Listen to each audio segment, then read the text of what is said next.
Last year, I attempted the hardest hike of my life and I almost fell to my death.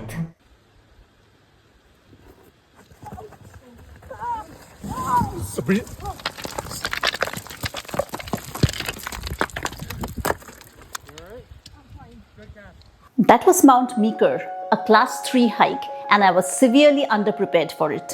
Since then, I've climbed 5 Colorado 14ers: Mount Democrat, Mount Sherman, Grace Peak, Torreys Peak, and Mount Elbert.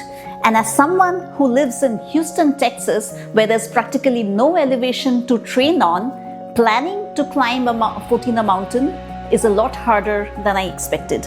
It requires a lot more preparation and a lot more planning. So today, I'm going to share the top 5 things that you need to remember before attempting your first 14er climb. So here are the top 5 lessons I learned climbing 5 Colorado 14ers in the past 5 years. Choose the right time of the year. This was a lesson I learned the hard way. If you're going to be climbing a Colorado 14er, make it after June and before September. Because before June, there's a lot of snow that hasn't melted yet, and after September, it gets dangerously cold. But what did I do? I attempted my first 14er climb in November during Thanksgiving. It was 3 friends and myself. There was one other couple on the hike with us. It was 5 degrees outside and our hydration tubes had frozen. We had one Nalgene bottle that a slightly smarter friend had brought, and it was miserable. What should have taken 5 hours took us 12. We really wanted to summit. We got caught in a blizzard and we summited. One person lost a glove. We couldn't take any pictures. Our fingers had frozen. So it was bad. My nose started watering. My booger got caught in my hair and froze.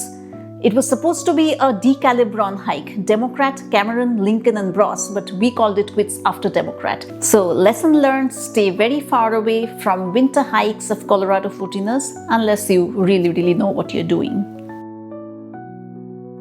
Not all 14ers are created equal. 14ers are classified based on their difficulty rating. Class 1 means straightforward hiking. Class 2 means steeper terrain with loose rock. Class 3 means rock scrambling. Class 4 and 5 means serious exposure and climbing. So for your first 14er, you would want to choose a class 1 peak. Some of the best beginner options are Mount Sherman and the Handy's Peak. These are short, manageable, and you can usually finish them in under 6 hours. I, however, started with Mount Democrat on a winter hike, which is not something I would advise, as I mentioned before. But what's interesting is later on, when I actually attempted Mount Sherman in the summer of 2025, 4 years later, it felt a lot more manageable, perhaps because I had already survived a winter hike of Mount Democrat and several other 14ers in the subsequent years. So the takeaway here is simple. Choose the right mountain, go slow, listen to your body, know the symptoms of altitude sickness, and that there is absolutely no shame in turning back.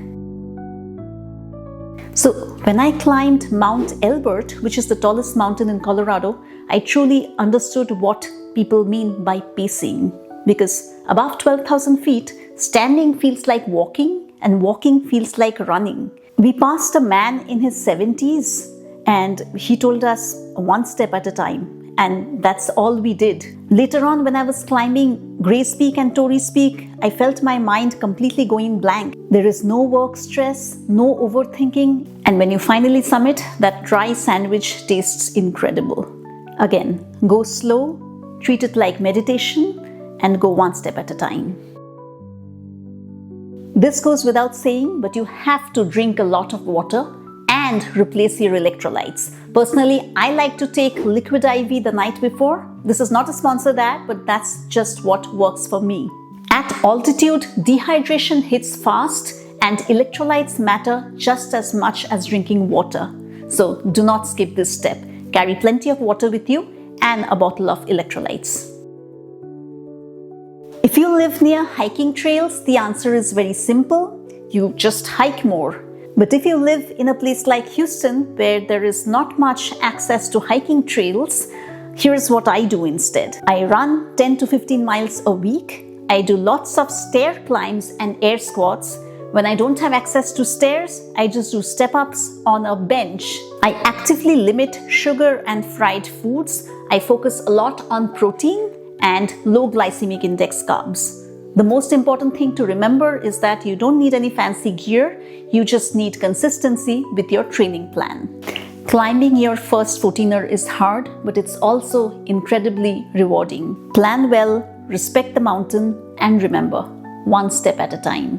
Good luck on your first 14er climb. Thank you so much for watching this video. If you found it helpful, please support us by subscribing to our channel so that we can bring you a lot more content like this.